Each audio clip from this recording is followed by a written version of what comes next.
So, as some of you know, this broadcast, this Hangout, will be automatically recorded and aired on YouTube at the end of this Hangout. So I usually have a Thursday Hangout at 6 p.m. and given that quite a few people cannot join during the week, on occasion I will schedule a weekend Hangout. Saturdays are a little difficult since I have the meeting here over our home, so most likely it will be sporadically on Sunday, let's say maybe at least once a month, and we'll see how it unfolds from there. So in this meeting, it's an opportunity for whatever you want to explore from the non-dual perspective. Whatever questions you may have concerning non-duality, or questions that you may have that pertain to your life, things that are unfolding for you, what you're looking at,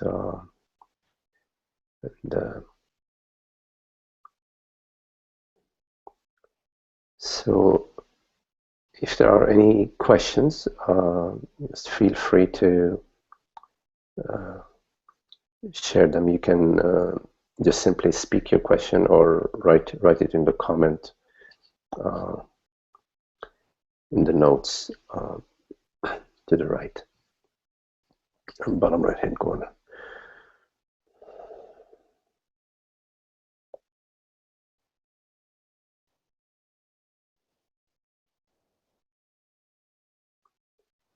Sometimes I do a little introduction, so I'll just say a few words about non-duality, which is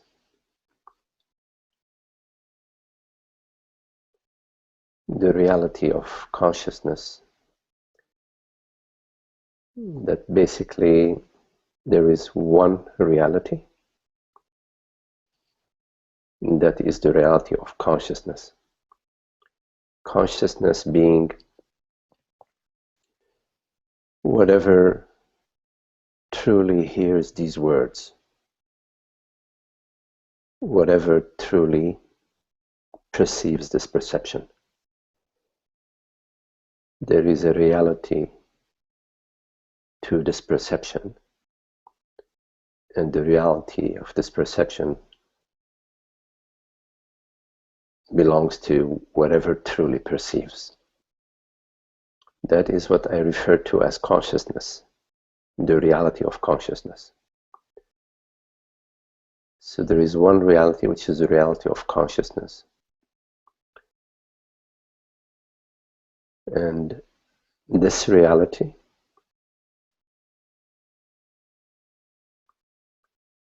is also the reality of whatever is perceived. So it is the reality of the perceiver, as well as the reality of what is perceived. For anything to be perceived, there has to be a connection between the perceiver and the perceived. Człowiek umierając czegoś nie żałował. Myślę, If you could mute your mic, Philip, please. To jest niemożliwe, dlatego że każdy człowiek nie musi być artystą. Yeah, please mute your mic. Thank you. As you notice, the mic picks up any ambient sound, so it's really important to mute your mic and to turn it back on whenever you want to speak or you have a question. So in order for anything to be perceived, there has to be a connection between the perceiver and the perceived. So there is a higher reality, let's say, that connects the perceiver and the perceived, that brings them together. And this is what I refer to as the reality of consciousness. So in order not to have this conversation be an abstract conversation, I will bring it home. I will bring it home by pointing out that it is you that perceives.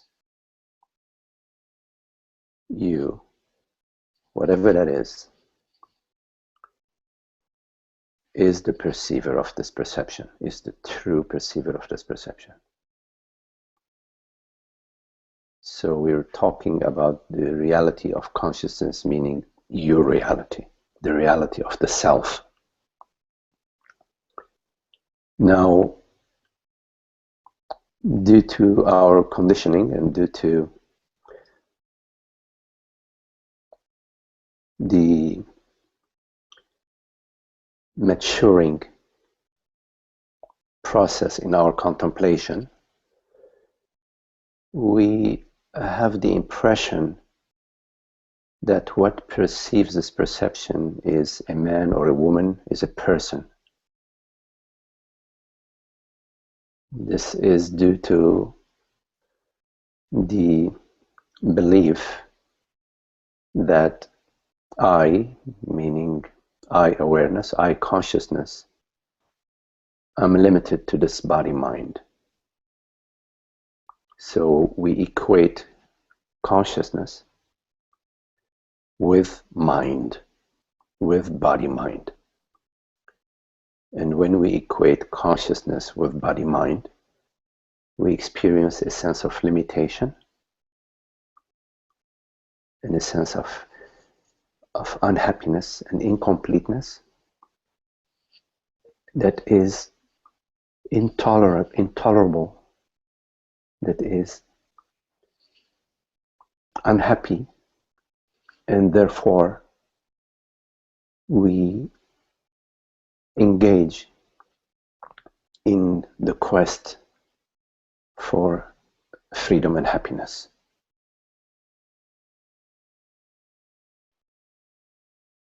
This quest for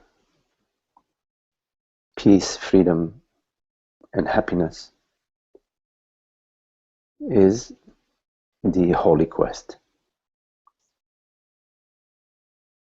Initially, due to our not yet mature exploration, we seek the peace, freedom, and happiness in the world, body, mind. Because the impression is that I am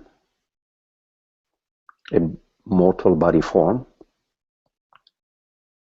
living in an external world, and this mortal body form needs to find a way in this external world to come to peace, freedom, and happiness. Due to that impression, we seek fame, health and wealth. We seek experiences, worldly experiences, relationships, position, power. But this direction does not deliver the goods that our heart aspires for, does not deliver the peace and happiness, because whatever we attain in the world, whether it's a position or a relationship, a certain experience, a certain situation, is impermanent, and the happiness that we experience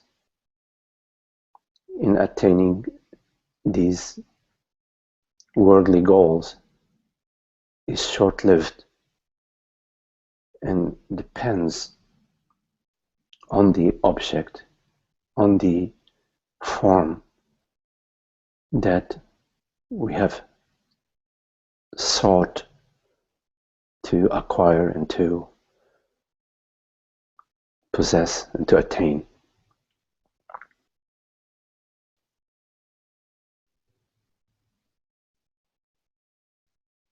There is a different direction of this quest for peace and happiness, which is to turn your attention to the source, turning your attention to what is the reality of my experience. When you pose that question, what is the reality of my experience, you are turning your attention towards consciousness. Because consciousness is, as I mentioned earlier, is whatever it is that truly, that is real, that perceives this perception. So you turn your attention towards the reality of your experience. And when you turn your attention towards the reality of your experience, the mind, the mind that had been habituated to seek forms and objects and relationships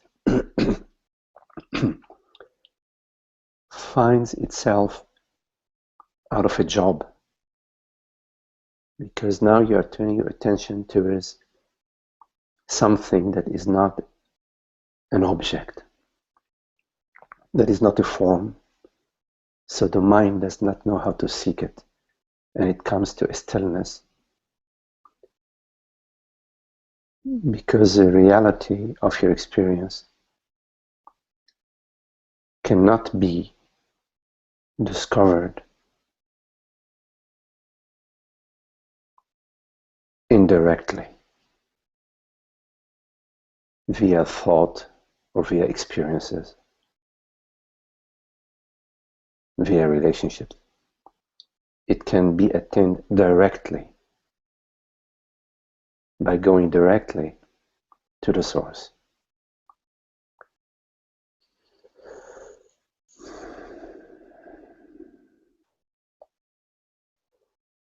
So I don't want to talk too much and share with you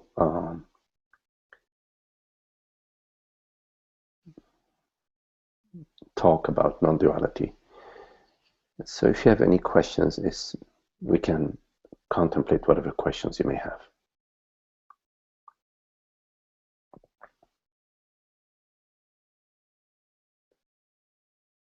Magdi? Yes, hello Vidya. Hi. Oh, Shanti, yes. ¿Cómo está? Hi. You know, I would like to see what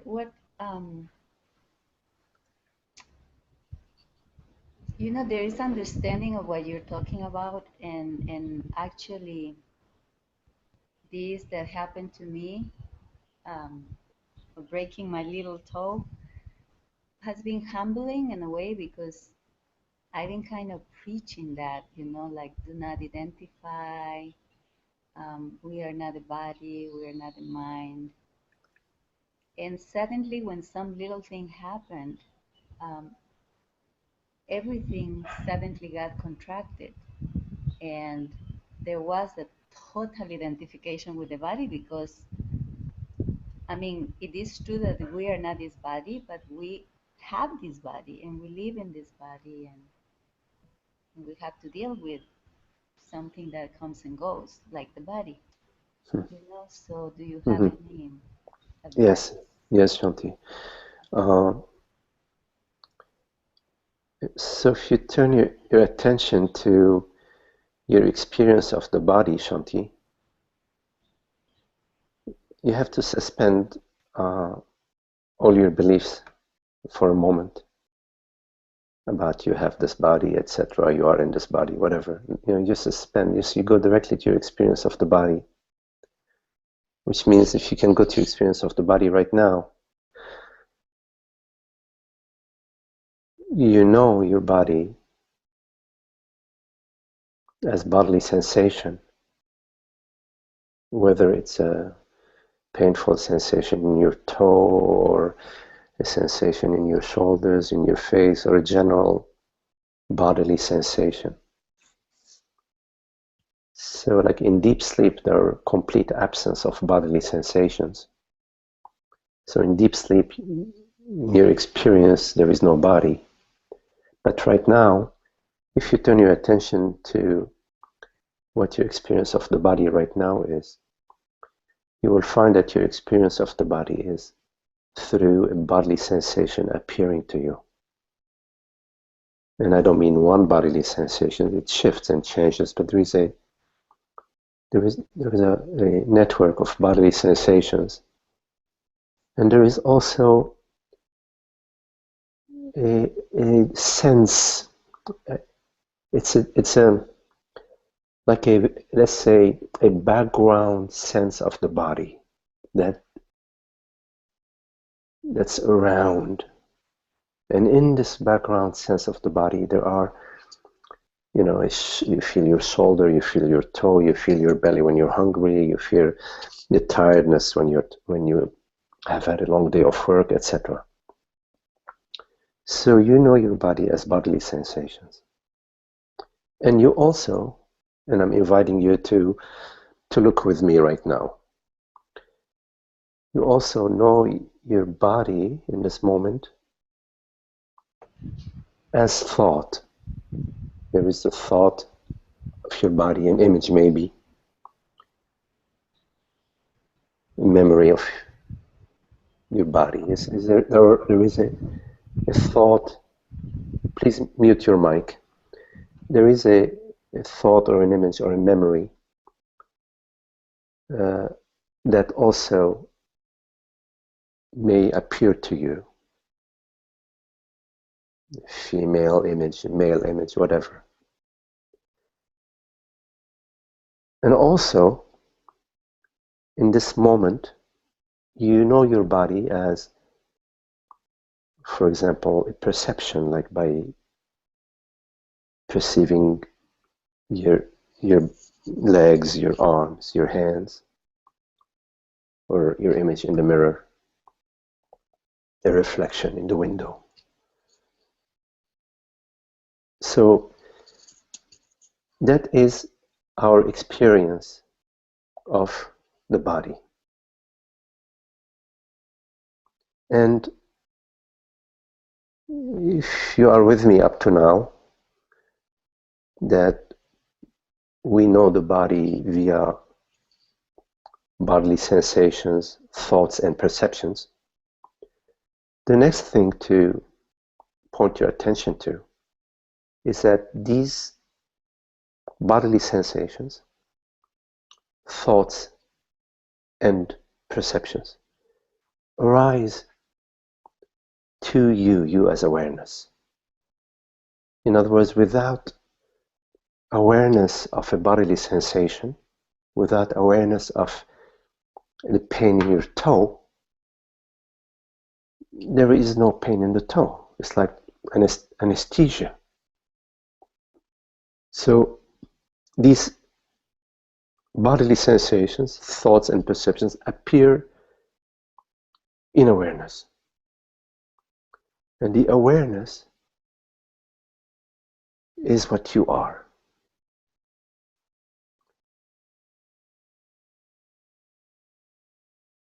And when you turn your attention to this awareness, or consciousness, I use those two terms interchangeably, you will find that although the bodily sensations change, awareness is not affected or changed by the changing bodily sensations. There is a stability, an unchanging quality to awareness that is unaffected by whatever bodily sensations arise, whatever thoughts arise about me as a person, as a man, as a sexual person, or as a great achiever, or whatever images arise, they do not affect I as awareness. So if up to now you are still with me on what I'm sharing right now with you. Yes, I am here. Okay. Now the next thing is to explore for yourself, how is it, or what is the process by which I experience myself as the body, as what is the process by which I experience that something has happened to me. For example, I break my toe and I feel something has happened to me. So you explore, you ask yourself that question. This is why contemplation is really, really important, and is the path to the self. It's the path to freedom, beauty, love, and happiness. Magdi, Yes, I've been exploring that, and all these days that I'm at home, it has been a good, actually, teacher for me. yes, And I know that is this belief that I am the body, which is not true, and I know it's not true, but when it happened, it was automatic.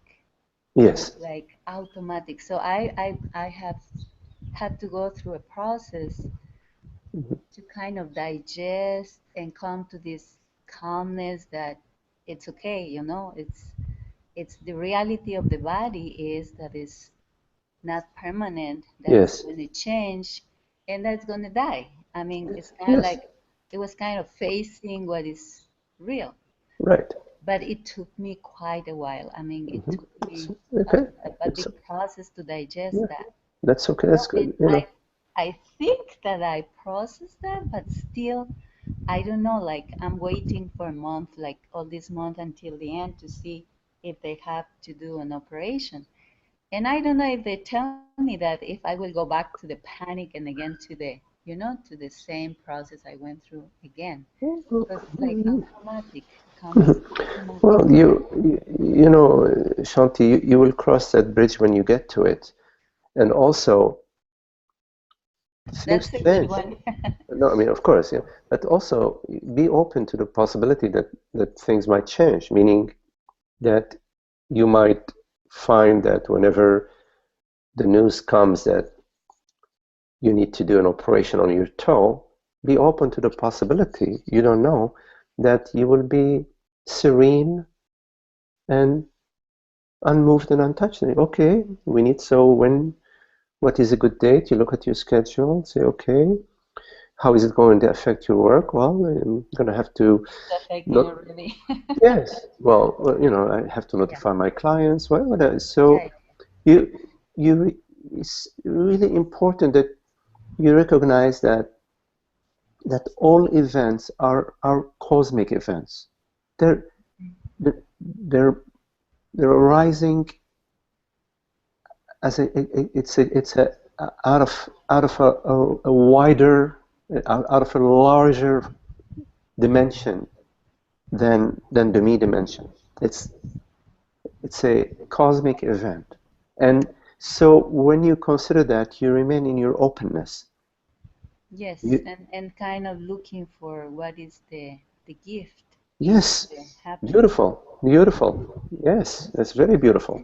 But I Absolutely. think that what I'm trying to share with you is that I discovered that despite the understanding, despite the things that you think you know, when something like that happens, what I realize is like the attachment to the body. I mean, it's so big, it's so strong. It's like it Don't. made me face that reality that Yeah. is Well, like you but have believed that for so many yeah, years that it comes right. automatic. But be open to new possibilities, Shanti.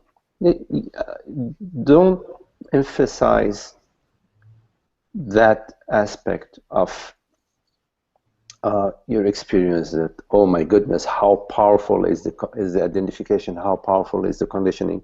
Instead, be open to, oh my goodness, how powerful is that little gap between the identification that can dissolve the identification. Be focus rather on the, oh my goodness, how powerful the identification is. Focus on the light. So like when you are starting a fire, right, and you put a lot of wood around and you start with a little match, there is that little teeny tiny flame, and you're focusing on that tiny flame that will eventually ignite the fire. So be open to the possibility that this entire structure, this entire conditioning structure, can dissolve in thin air.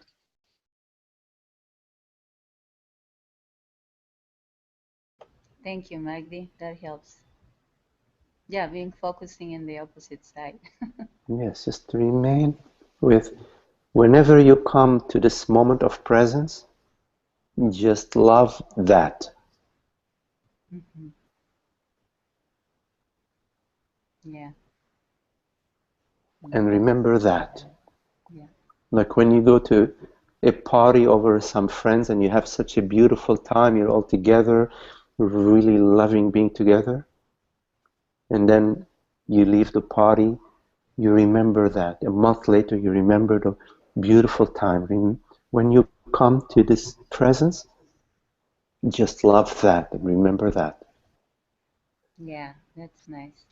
Thank you, Magdi. Okay, Shanti, good to see you. Nice to see you too. There are a couple of questions, Ananda. Ananda writes, how utterly simple the contemplation you advocate. I would like to state my intention to keep this contemplation simple, close.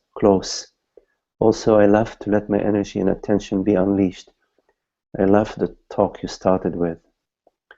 The essence of the question is this: can I remain totally freewheeling with experiences, as I don't like feeling crimped on any level? Yes, of course, Ananda, yes.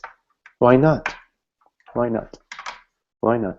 Because what you truly are, this aware presence, is already open and free and borderless and transparent, like effortlessly you perceive this perception. Mm-hmm. Effortlessly you hear these words. Mm-hmm. So yes, just notice just this already borderless, effortless mm-hmm. presence mm-hmm. that is there. Mm-hmm. So don't feel that there's a conflict between noticing the beauty, noticing the world, well, and this reality, this transcendent reality. Well, look at it this way, Ananda. when you look at the weather, okay, mm-hmm. and there is a cold and a hot pressure systems that meet, mm-hmm. and there is a storm and lightning and thunder. Yes. Is anything happening to you? Is no. anything happening to wide open sky? Mm-hmm. No. So in the same way, whenever this me impression arises, it's mm-hmm. me, I don't want this, I want it like this, it should be like that. Mm. In a way, it's like the cold system and the hot system meeting, and there is a storm. You are the aware presence that perceives that, and you perceive the sensations in your body. Oh my goodness, what's happening to me? It's a sensation with a thought. So a bodily sensation with a me story, that makes an emotion. but they're both the bodily sensation and the me story, which come together as an emotion. They're like the weather. They are a weather event. And at the core of the weather event is the wide open sky that is unmoved and untouched, the complete presence and stillness. You are this complete presence and stillness that right now is the true hearer of these words. So whenever you forget yourself and get identified as a man or as a woman or as something is happening to me, you're not really leaving yourself. You never do. You never do. You never do. You are that. You are this still, beautiful, transparent, loving, infinite presence. You are that. You are that through and through and through and through. Through and through. You are that. Nothing affects and alters that. You are that. You are love. Complete joy and love and light you are. Radiant and shining. Pure presence effortlessly. So it's God's gift.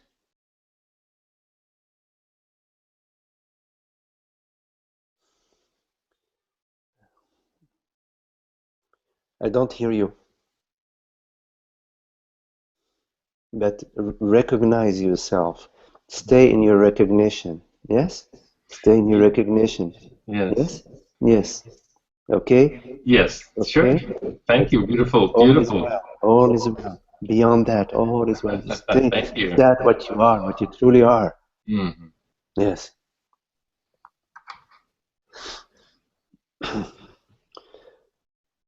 Hey, David. Good to see you.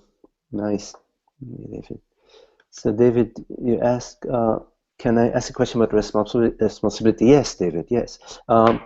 If you unmute your mic, I can be with you. We can be together. Can you hear me? Yes. Yes. Hello. Hello. So I have a question. Lately, for a year or so, I noticed that everything is just happening by itself. Thoughts come, reactions come. You know, stuff happens outside, inside this body. So a big one for me is I can see that presence is perceiving everything, but what is it doing something? Does it take responsibility for how I raise my kids or how I treat my body or around me? Yes, yes, absolutely, David. Because you see, awareness, presence, beingness is also intelligence. It's also love. It's also wisdom. It's also clarity. It's transparency. So, yes, there are two dimensions of this wisdom and intelligence and love and beauty of consciousness. There is the radiance of consciousness, which is the peace and the happiness and the joy. And there is the wisdom that shares, that perceives clearly, meaning it perceives that what is real does not reside with the impermanent. It knows that what is real is beyond the impermanent, is that belongs to consciousness, belongs to awareness. That's one dimension of wisdom. And so you can talk of that, it just flows through, the non-dual wisdom flows through the body-mind when there is this clarity. But also there is the worldly dimension, meaning the family, the children, the work, paying the bill for the car, you have to buy some gasoline, you have to cook, prepare the meal, etc. There is also intelligence in that, but there's a clarity.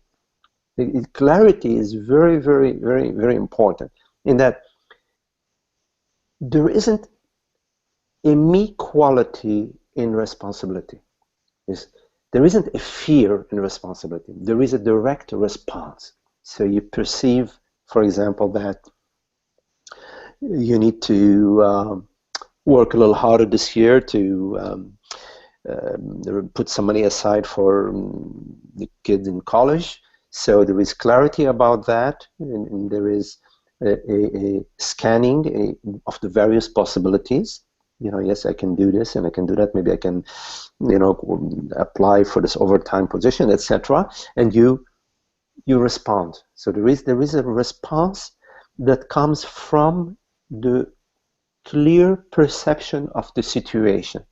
So responsibility refers to a response. So it's a response, and the responsibility is fulfilled, well fulfilled, when the response does not travel through the emotions.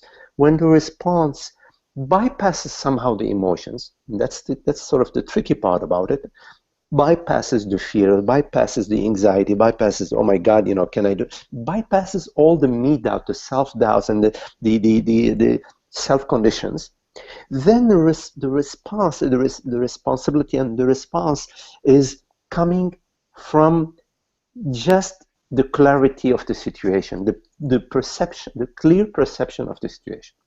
Now, the other thing is there is at the same time an understanding that in this world, body, mind, there are limitations to the world, to the body. There are limitations to how many hours you can work, how long you can stay up every day. Your body needs sustenance. There are only so much you can do at the world, body, mind level. So you do your best.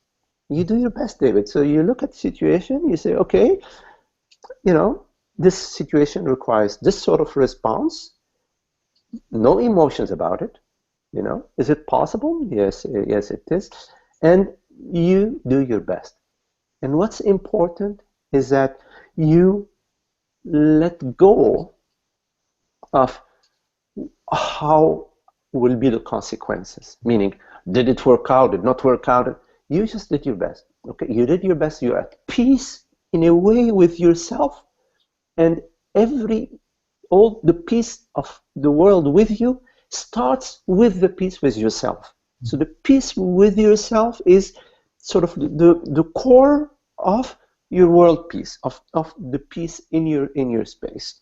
So when your spouse, your friend, your boss comes to you, they're stirred up. It's their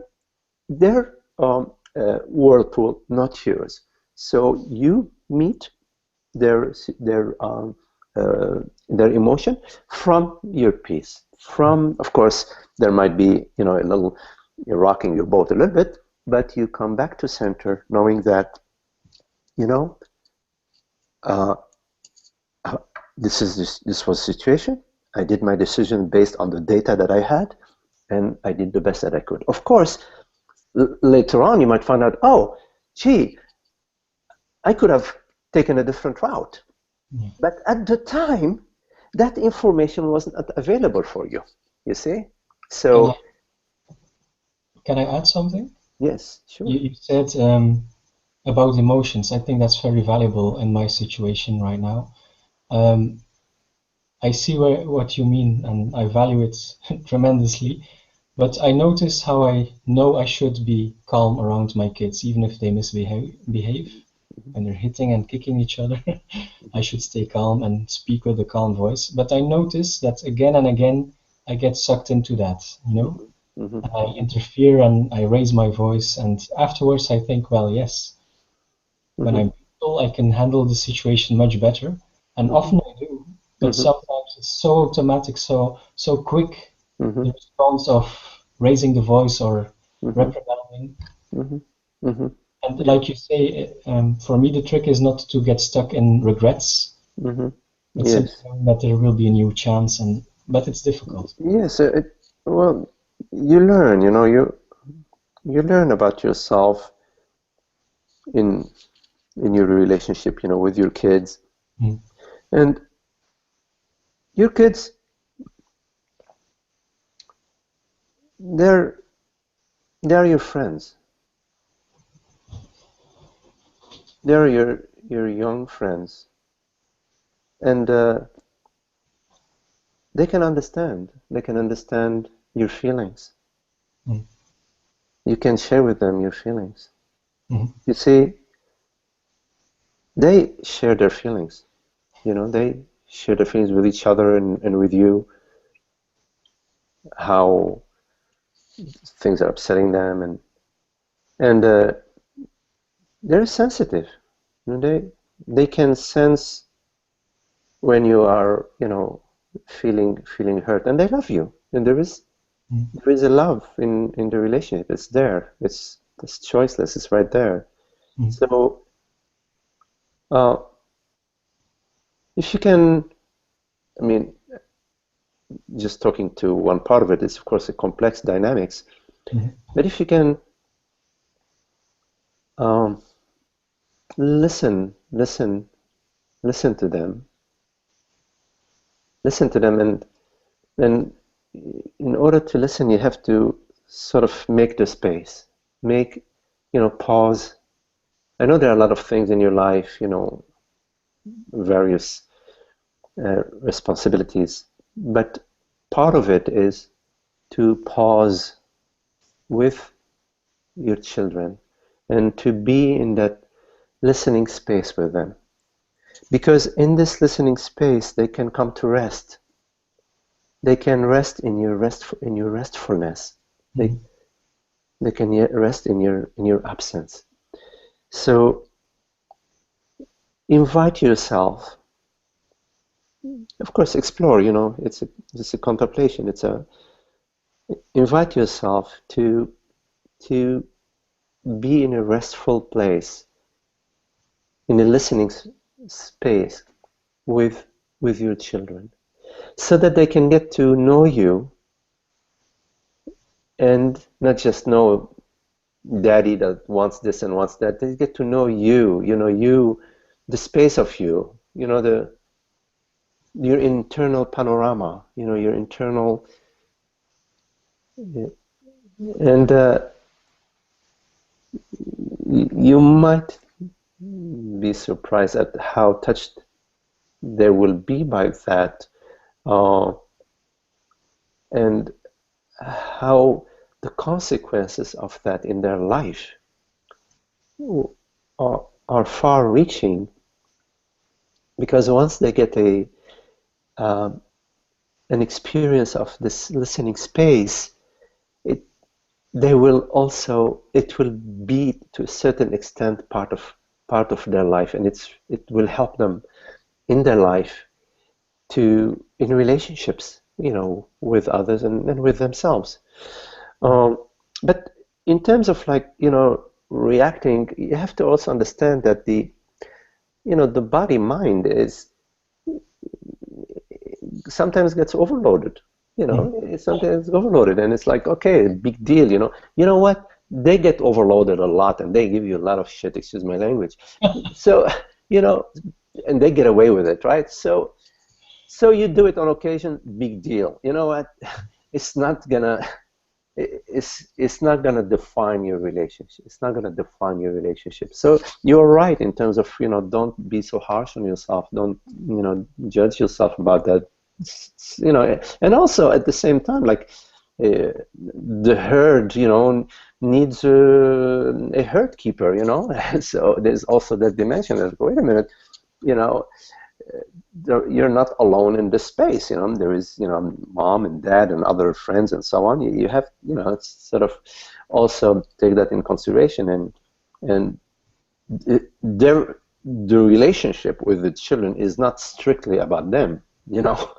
It's about everybody, including them, of course, but it's also about everybody else. So you can invite them to look at that. Yeah. Anyways, it's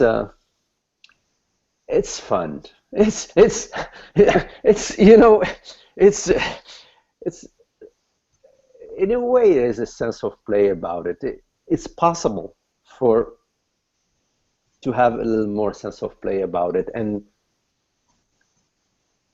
also it's like you're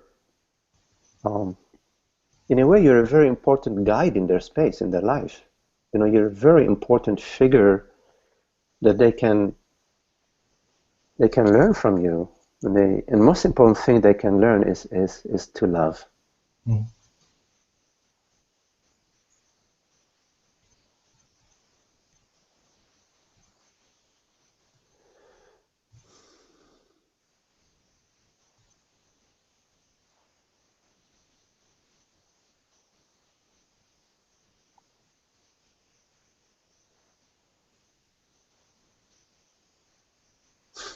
Thank you, Magdi. Okay, David, good to see you. Jesse, hello, Jesse. Yes, let me see. Jesse says, may I ask a related question? Yes. Hi, Magdi. Can Hello, you hear me okay? Yes, I do. Nice to meet you. Yeah, same. Nice to meet you too. I appreciate you doing the Sunday meeting. Okay. I can really relate to David's question. I have 2 boys at home as well, and I get pretty worked up about things they do. And the gist of my question is how much energy would you expend arranging the externals of your life to make them conducive to inquiry or contemplation? Some teachers say that you should not bother setting aside time to inquire. You should just do it as you go about your daily life. And other teachers have a different take on that. So I wonder if you could talk on that. Yeah.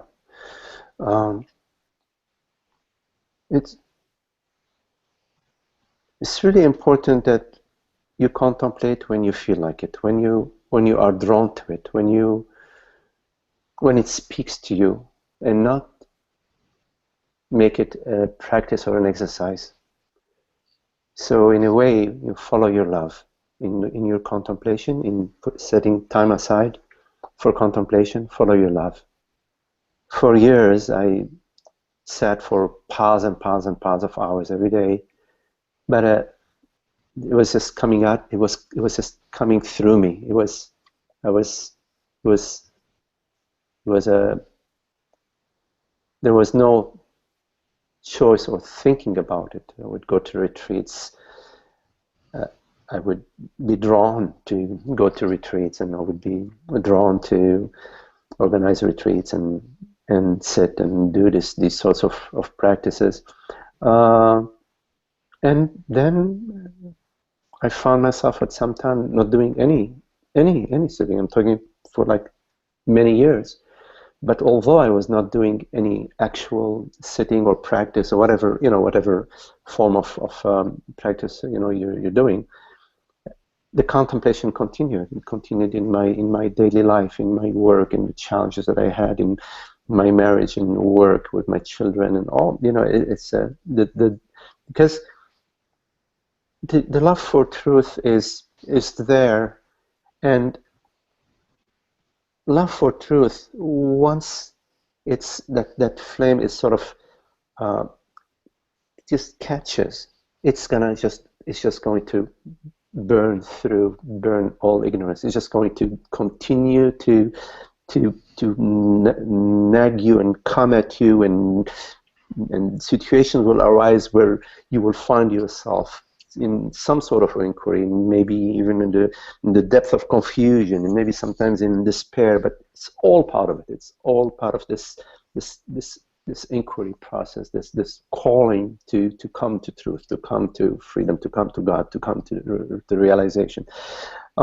So coming back to your question, follow your love, follow your heart, follow what really truly speaks to you, not your mind, not just your heart, your love. Because at the same time, you might find that you're drawn to just take care of your worldly business. And that's what you find yourself drawn to. And that's, you're following your love that way. Because there isn't a schism, there isn't an actual separation between your life, what you're doing in the world, going to the store or going to work, and the reality of consciousness. They're one. So the exploration doesn't just occur when you are doing retreats on top of the mountain or in a cave or anything like that. It does not. It's through and through. So don't divide what is indivisible. Don't perceive or create some practicer of truth or a follower of truth or a studier of the way, a student of the way, and your worldly life. The student of the way is the worldly life when the worldly life is going on, and the student of the way is the meditator when the meditation is going on. Mm. I fall into the trap sometimes, if it is a trap, of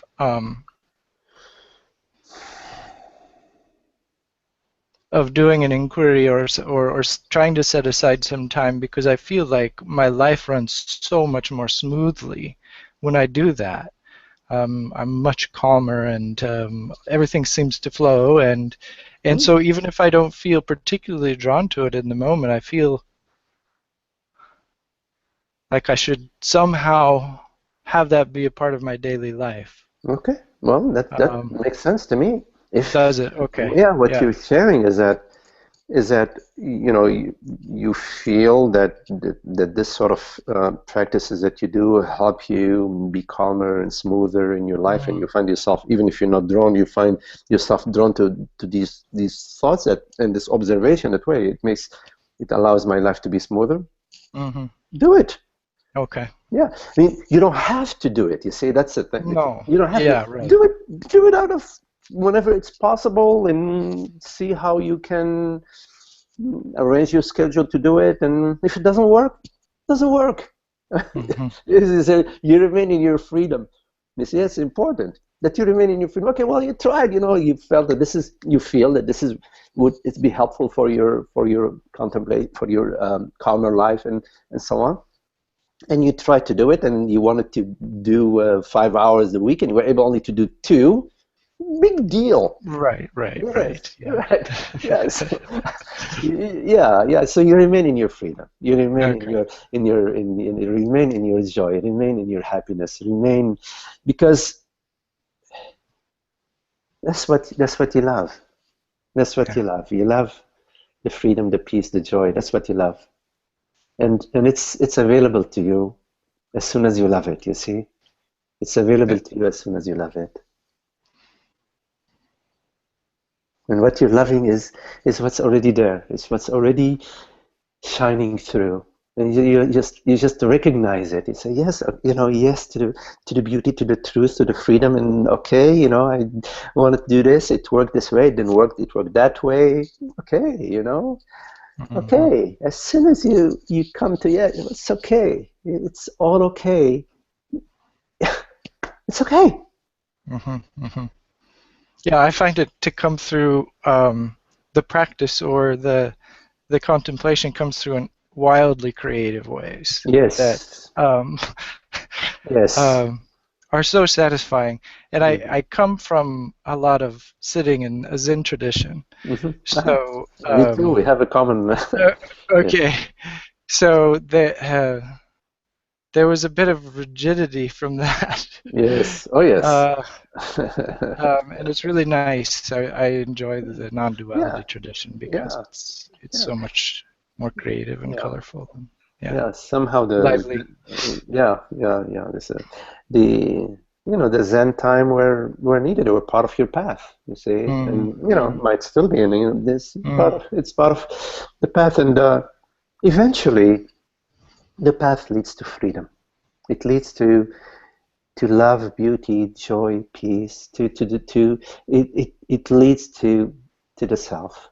And it's complete freedom. The freedom to do zazen, the freedom to go for a walk, the freedom to be with your children, the freedom to invite people to friends. It's all happening in the freedom. And it's like a contemplation that at some point never leaves you.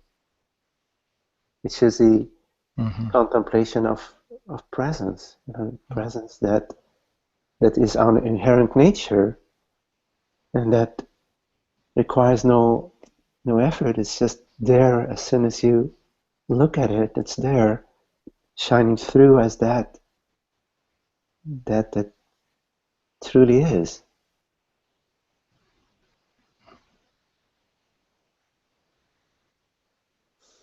Thank you. Yeah, thank you.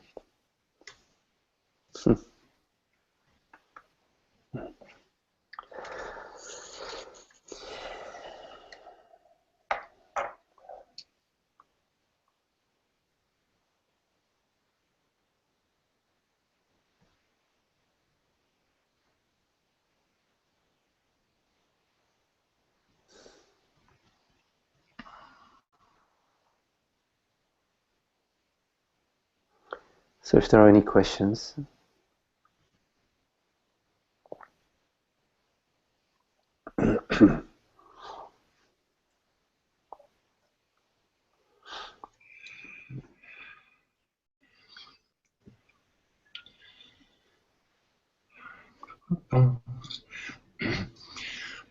My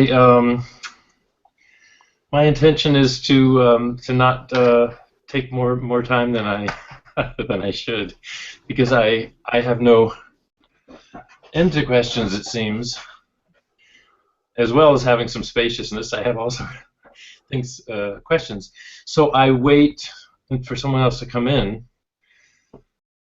with their question, but then I come back. So I just want to say that I want to be clear about not being dominating the time wave.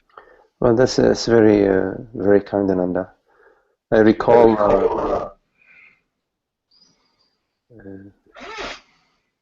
sometimes the same you're expressing, but your question is everybody's question for now. If you can mute your mics, not you, Ananda, but whoever has a mic.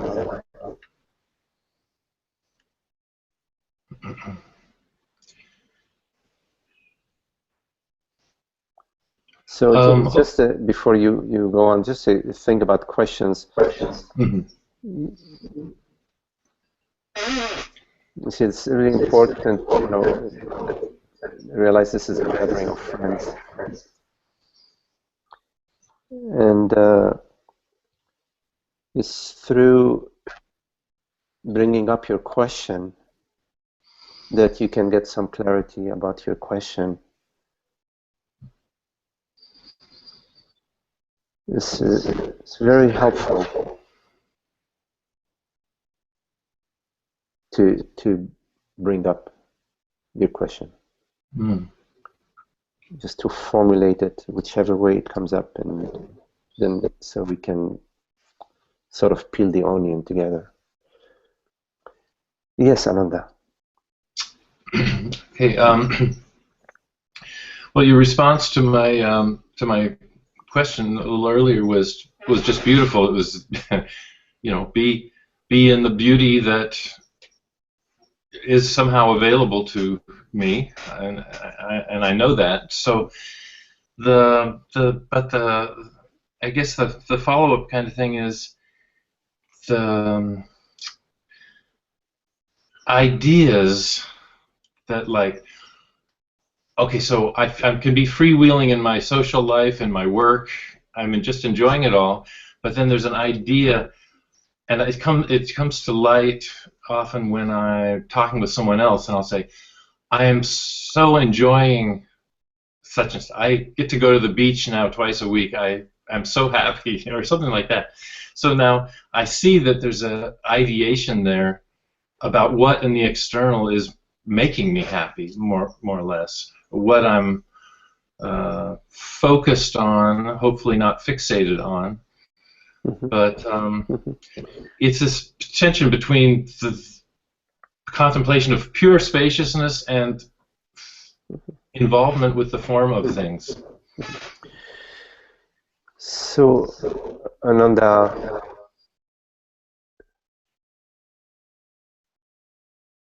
enjoy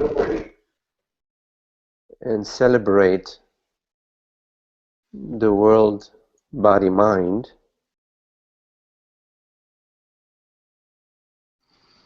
without defining yourself.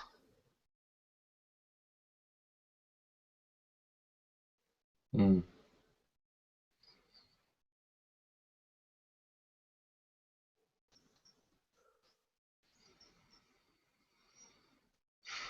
Do it out of your freedom, out of your sense of joy.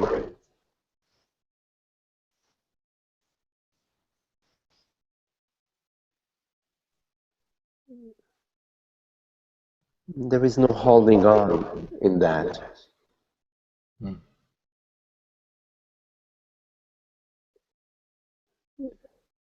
In a way, you're receiving, you're accepting, but your hand remains open, so the bird that lands in it can also fly off whenever it feels like.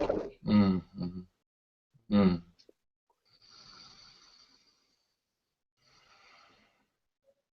Don't entertain images and ideas about yourself.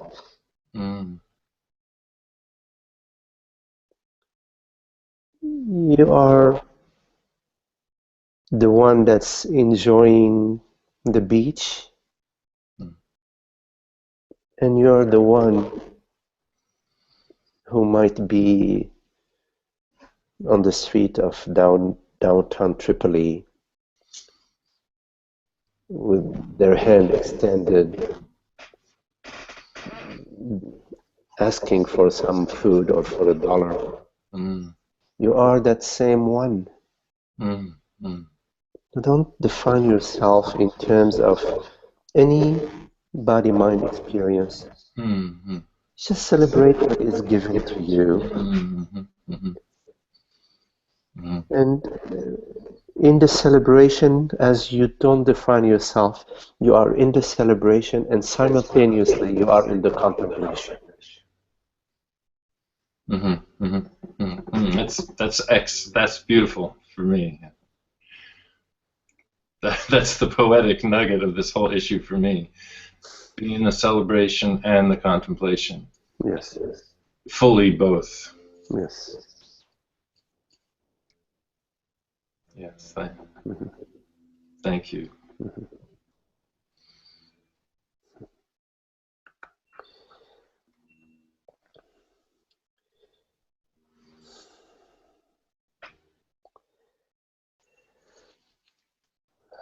Well, it's nice to see you all. It's very, very lovely to be together. Good to see you all, and we'll see you again. Mm. Thank you.